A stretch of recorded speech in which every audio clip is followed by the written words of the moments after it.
अस्सलाम वालेकुम दोस्तों, मुल्क हबशा में हिजरत करने वालों की पजीराई हुई। इन्हें अपनी इबादत बजा लाने की पूरी तरह से आज़ादी दी गई। बच्चों को निकालकर इन मुहाजिरीन की तादाद तकरीबन 80 थी, लेकिन इन लोगों ने एक ही वक्त में सफ़र नहीं किया था। ये हिजरत बड़ी राजदारी और मंसूबाबंदी के बाद छोटी छोटी टोलियों की सूरत में की गई थी।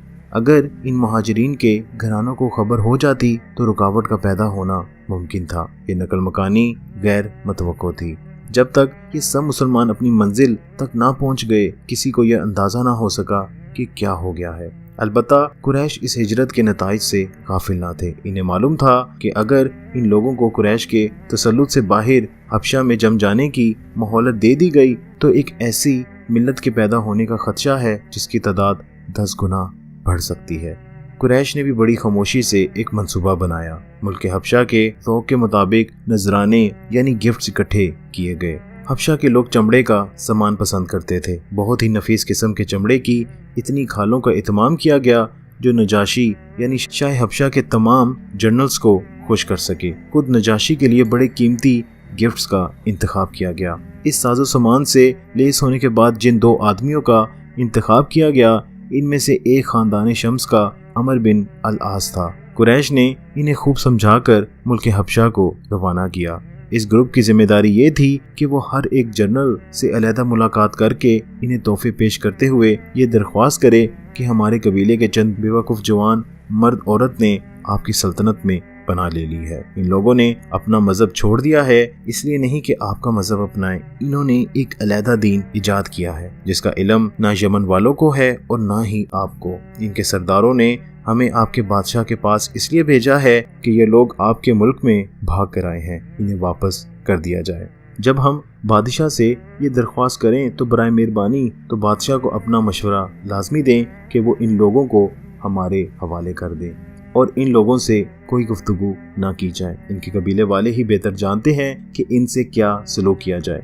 सब जनरल्स ने इस ग्रुप से इत्तिफाक किया। इस बारे में अपना इत्मीनान करने के बाद ये ग्रुप नजाशी के हजूर पेश हुआ और मुहाजिरीन की वापसी की दरख्वास्त की।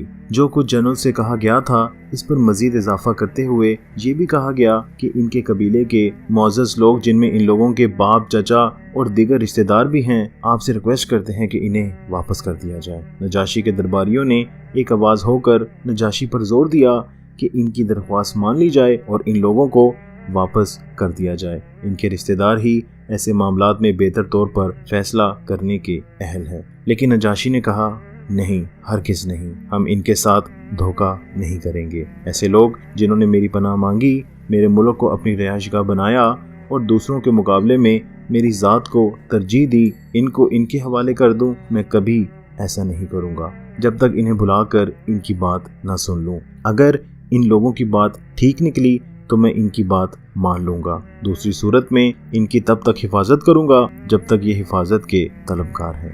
फिर नजाशी ने रसूल सल्लल्लाहु अलैहि वसल्लम के सहाबा को दरबार में बुलाया और अपने मजहबी पेशवाओं को भी जमा किया। ये पेशवा अपने साथ मुकद्दस किताबें लाए और इन्हें खोलकर बादशाह के तख्त के गिर्द रख दी। अमर इब्न आस और इनके साथी की तमन्ना थी कि किसी तरह नजाशी और मुहाजिरीन की एक दूसरे से बातचीत ना हो सके। इन्हें मालूम था कि अहले हबशा तजारती और सियासी मसलत के तहत इन्हें बर्दाश्त तो कर लेते हैं, लेकिन इनकी बुत परस्ती और कुफर की वजह से इन्हें अच्छी निगाह से नहीं देखते। हबशा के लोग ईसाई थे और अक्सर अपने कीदे के साथ मुखलिस थे। खैर, ये लोग अमर इब्न आस के मंसूबे के बारे में थोड़ा समझ चुके थे, इसलिए जब मुहाजिरीन दरबार में लाए गए तो ईमान वालों के पाकीज़ा और संजीदा चेहरों का असर सब पर, लेकिन सबसे ज्यादा असर नजाशी पर हुआ। पेशवान मजहब और दिगर अहले दरबार ने जो ही मुहाजिरीन पर नजर डाली तो फौरन पहचान गए कि ये वो मर्द और औरतें हैं जिनका अल्लाह से एक स्ट्रॉन्ग रिलेशन है। दोस्तों, आपको ये बात बताता चलूं कि सब मुसलमानों के लिए वतन छोड़ना लाजमी नहीं था। हजरत उस्मान रज़ी अल्लाह अन्हु के घर वालों ने इस्लाम को छोड़ने के बारे में कहना छोड़ दिया था, लेकिन इसके बावजूद रसूलुल्लाह सल्लल्लाहु अलैहि वसल्लम ने इनको हिजरत की इजाज़त दी और अपने साथ रुकैया रज़ी अल्लाह अन्हा को भी ले जाने दिया। इस जोड़े की वजह से मुहाजिरीन के ग्रोह को जो हिम्मत और हौसला अता हुआ था, इसकी अहमियत अपनी जगह थी। एक और जोड़ा हजरत जाफर और अस्मा रज़ी अल्लाह अन्हा का था। ये दोनों बड़े ही हसीन और जमील थे। अगरचा अबू तालिब के होते हुए इन्हें कोई खतरा ना था और ये दोनों इनकी हिफाजत में थे, लेकिन मुहाजिरीन को एक तर्जुमान की जरूरत थी और जाफर रज़ी ताला अन्हो एक बेहतरीन बयाने मुकर्रर थे। अपनी शख्सियत के एतबार से भी वो दिल जीतने वाले थे। एक मौके पर रसूलुल्लाह सल्लल्लाहु अलैहि वसल्लम ने फरमाया था, शक्ल सूरत में भी और किरदार में भी तुम मेरे जैसे हो। हज़रत जाफर रज़ी ताला अन्हो को इन्होंने मुहाजिरीन की सरबराही के लिए मुंतखब किया था। हजरत जाफर रज़ी ताला अन्हो की इन सिफात यानी जहानत की तायीद कबीला अब्दुद्दार के हजरत मुसअब बिन उमैर रज़ी ताला अन्हो ने भी की। हजरत मुसअब रज़ी ताला अन्हो एक ऐसे नौजवान थे जिनको रसूल सल्लल्लाहु अलैहि वसल्लम ने बाद में किसी मौके पर एक इंतहाई अहम मिशन पर इनकी ज़ाती काबिलियत और दूसरी सलाहियतों की वजह से भेजा था। इस तरह काबिल ज़िक्र नामी एक मखजूमी नौजवान हजरत शम्मास रज़ी ताला अन्हो भी थे, जिनकी वालिदा अतबा की बहन थी। शम्मास के मायनी हैं ईसाई पादरी। ये नाम इन्हें यूं दिया गया था कि एक मर्तबा मक्का में कोई ईसाई पेशवा आया था। ये शख्स गैर मामूली तौर पर इतना खूबसूरत था कि तमाम देखने वालों का मरकज बन गया। ये देखकर अतबा ने कहा, मैं तुमको एक ऐसा शम्मास दिखाता हूँ जो इस पादरी से ज्यादा खूबसूरत है। अतबा ये कहकर अपनी बहन के बेटे को ले आया। सईदा सफिया रज़ी ताला अन्हा के बेटे हजरत जुबैर रज़ी ताला अन्हो भी वहाँ मौजूद थे और इनके अलावा रसूलुल्लाह सल्लल्लाहु अलैहि वसल्लम के दूसरे फूफीजाद और चचाजाद भाई भी थे। तलीब उर्वा के बेटे, उमैया के दो बेटे अब्दुल्ला बिन जहश और उबैदुल्लाह रिज़वानुल्लाह अजमाइन। इनके साथ हजरत उबैदुल्लाह रज़ी ताला अन्हो की उम्मी जोजा उम्मे हबीबा रज़ी ताला अन्हा और बर्रा के दो बेटे हजरत अबू सलमा और हजरत अबू सबरा दोनों अपनी बीवियों के साथ इस ग्रोह माजरीन में शामिल थे। दोस्तों, इन सब के लिए वतन छोड़ना लाजमी नहीं था। इस पहली हिजरत की सबसे बेहतरीन तफसील उम्मे सलमा की जुबानी मिली। वो कहती हैं, जब सारे मुहाजिरीन दरबार में इकट्ठे हो गए तो नजाशी ने इनसे पूछा कि ये कौन सा मजहब है जिसकी वजह से तुम अपने लोगों से कट गए हो। ना तुमने मेरा मजहब इख्तियार किया है और ना आसपास के किसी मजहब को। हजरत जाफर रज़ी ताला अन्हो ने नजाशी को जवाब देते हुए कहा कि ऐ बादशाह, हम लोग ऐसे थे कि जहालत की दलदल में फंसे हुए थे, बुतों की पूजा करते थे, बगैर ज़िबा किए हुए मुर्दार का गोश्त खाते थे, हमारे अमाल नफरतों में आलूदा थे, हम में जो कवि और मालदार थे वो कमज़ोर और गरीबों के हकूक खा जाते थे। जब हमारी हालत इस कदर गिर गई तो अल्लाह ताला ने हम में से एक पैगंबर को मुंतखब करके हमारी तरफ भेजा, ऐसा फर्द जिसका नसब हम सबको मालूम था, जिसकी ईमानदारी, सदाकत और ईमानत पर हमको यकीन था। इसने हमें अल्लाह की तरफ बुलाया और कहा, इस वाहिद अल्लाह की इबादत करें और अपने बाइज़दाद के सनम परस्ती का रवैया और तरीका छोड़ दें। हमने हुक्म दिया कि सच बोलो और झूठ छोड़ दो, जो वादा करो उसे पूरा करो, अपने रिश्तेदारों से अच्छा सलूक करो ताकि रिश्तेदारी कायम रहे, अपने पड़ोसियों के हकूक का एहतराम करें, जराइम और खून रेजी से दूर रहें। बस अब हम सिवाय अल्लाह वाहिद के किसी और की इबादत नहीं करते। इसकी ज़ात की कसम, इस ज़ात के अलावा सबको रद्द करते हैं। जिस शय को इसने हराम करार दे दिया इससे गुरेज करते हैं और जिस शय की इसने इजाज़त दे दी इसे जायज़ रखते हैं। ये हैं वो वजूहात जिनकी वजह से हमारे लोग हमारे खिलाफ हो गए हैं और हम पर जुल्म सितम करते हैं ताकि हमको अल्लाह की इबादत से हटाकर बुतों की तरफ लुटा दें। ये सबब है कि हम तेरे मुल्क में हिजरत करके आए हैं और तुझे दूसरों पर तरजीह देकर चुना है। हम तेरे तहफ़्फ़ुज़ में खुश हैं और हमें उम्मीद है कि हम पर यहाँ कोई जुल्म नहीं किया जाएगा। दोस्तों, दरबार शाही के तर्जुमान ने हजरत जाफर रज़ी ताला अन्हो की तकरीर का तर्जुमा नजाशी को सुना दिया। तब नजाशी ने ये पूछा, क्या इनके पास इस वही का कोई हिस्सा है जो इनके रसूल पर अल्लाह की जानिब से नाजिल हुआ है? हजरत जाफर रज़ी ताला अन्हो ने जवाब इस बात में दिया तो नजाशी ने कहा कि इसे पढ़कर सुनाया जाए। हजरत जाफर रज़ी ताला अन्हो ने सूरह मरियम का वो रुकू जो इनकी रवानगी से कबल नाजिल हुआ था पढ़कर सुनाया और इस किताब में मरियम का तस्करा करो जबकि वो अपने लोगों से अलग होकर मशरिक की जानब गोशा नशीन हो गई थी और पर्दा डालकर इनसे चुप बैठी थी। इस हालत में हमने इनके पास अपनी रूह यानी फरिश्ते को भेजा और वो इसके सामने एक पूरे इंसान की सूरत में नमूदार हुआ।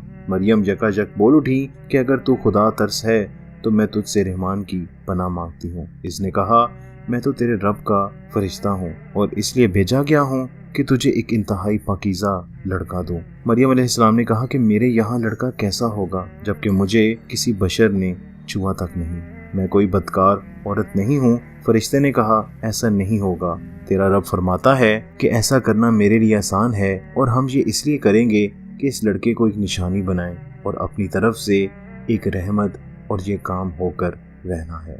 दोस्तों, सबसे पहले इस तर्जुमे में अगर कोई गलती हुई है तो मैं अल्लाह ताला से माफ़ी चाहता हूँ।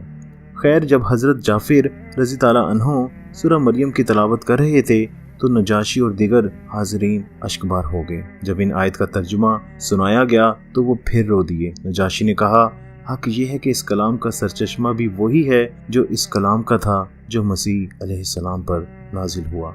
फिर वो कुरैश के दोनों लोगों की तरफ मतवज्जो हुआ और कहा, तुम वापस जा सकते हो, बाखुदा मैं इन लोगों को तुम्हारे सुपुर्द नहीं करूँगा और ना इनके साथ बेवफाई करूँगा।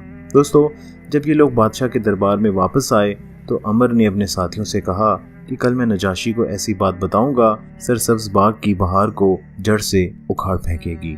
मैं इसे कहूंगा कि इन हिजरत करने वालों का दावा है कि ईसा बिन मरियम अलैहिस्सलाम अल्लाह का बंदा है। दूसरे रोज सुबह होते ही वो नजाशी के दरबार में पहुंच गया और कहा कि ऐ बादशाह, ये लोग ईसा बिन मरियम अलैहिस्सलाम के मुतल्लिक एक ज़बरदस्त गुस्ताखी करते हैं। इनको बुलाकर पूछिए कि वो हज़रत ईसा अलैहिस्सलाम के बारे में क्या कहते हैं। नजाशी ने इन्हें बुलाकर पूछा कि वो ईसा अलैहिस्सलाम के बारे में क्या अकीदा रखते हैं।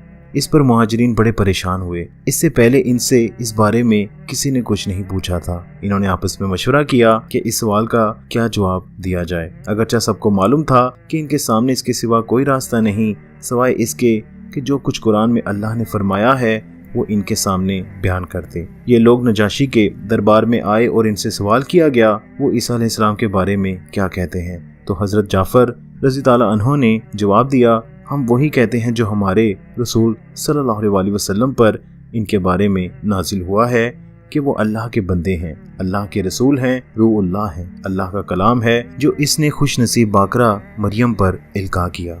नजाशी ने एक तिनका हाथ में लिया और कहा, तुमने जो कुछ ईसा बिन मरियम अलैहिस्सलाम के बारे में कहा है वो इससे इस तिनके के बराबर भी ज्यादा नहीं।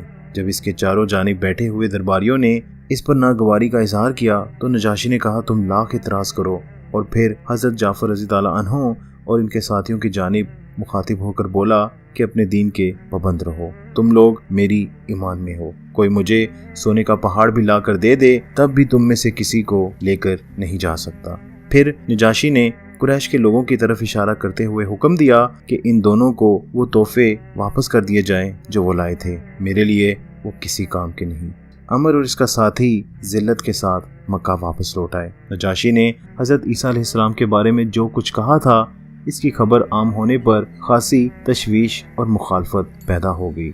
इसे जवाब तलबी की गई और नजाशी के खिलाफ इल्ज़ाम लगाया गया कि इसने अपने मजहब से रूगर्दानी की है। इन बातों से मुतासिर होकर नजाशी ने हज़रत जाफ़र रज़ी ताला अन्हो और इनके साथियों को बुलाया और इनके लिए कश्तियाँ तैयार करवाईं और इनसे कहा कि कश्तियों में सवार हो जाओ और अगर ज़रूरी हुआ तो तुम रवाना हो जाना। इसके बाद नजाशी ने झिल्ली का एक टुकड़ा लिया और इस पर तहरीर किया, शहादत देता हूँ कि अल्लाह के सिवा कोई माबूद नहीं और मोहम्मद सल्लल्लाहु अलैहि वसल्लम अल्लाह के बंदे और इसके रसूल हैं, और ये कि ईसा बिन मरियम अलैहिस्सलाम इसके बंदे और रसूल हैं और इसकी रूह है और इसकी रूह है और इसका कलमा है जो अल्लाह ने मरियम पर इल्का किया। फिर नजाशी ने अपनी अबा के अंदर रखकर अपने लोगों से मुलाकात के लिए गया जो इससे मिलने के लिए जमा थे। इसने इनसे खिताब करते हुए कहा, कौमे हबशा, क्या मुझे तुम्हारे बादशाह होने का सबसे ज्यादा हक नहीं है? इन्होंने जवाब दिया कि जरूर है। तो फिर तुम मेरे बारे में क्या सोचते हो? इन्होंने जवाब दिया, तुम्हारी जिंदगी हमारे दरमियान बेहतरीन रही है। नजाशी ने पूछा कि अब वो क्या बात है जो तुम्हें परेशान कर रही है? इन्होंने जवाब दिया, तुमने हमारा दिन छोड़ दिया है और तुमने कहा है कि ईसा अलैहिस्सलाम अल्लाह के बंदे हैं। नजाशी ने पूछा, और तुम ईसा अलैहिस्सलाम के बारे में क्या कहते हो? इन्होंने जवाब दिया, हम कहते हैं कि वो अल्लाह के बेटे हैं। तब नजाशी ने सीने पर हाथ इस मकाम पर रखा जहाँ तहरीर शुदा पर्चा रखा हुआ था और कहा, मैं इस पर गवाह हूँ। नजाशी के जवाब पर लोग ये इत्मीनान करके रुखसत हो गए کہ وہ ان کی بات پر گواہی دے رہا ہے۔ نجاشی کے لوگ اس کی حکمرانی کے تحت خوشی کی زندگی بسر کر رہے تھے، اس لیے ان کے لیے یہ اطمینان کافی تھا کہ وہ ان کے دین پر قائم ہے۔ نجاشی نے حضرت جعفر رضی اللہ عنہ اور ان کے ساتھیوں کو پیغام بھیجا کہ وہ کشتیوں سے اتر آئیں اور اپنی رہائش گاہوں پر جا کر اطمینان سے رہیں۔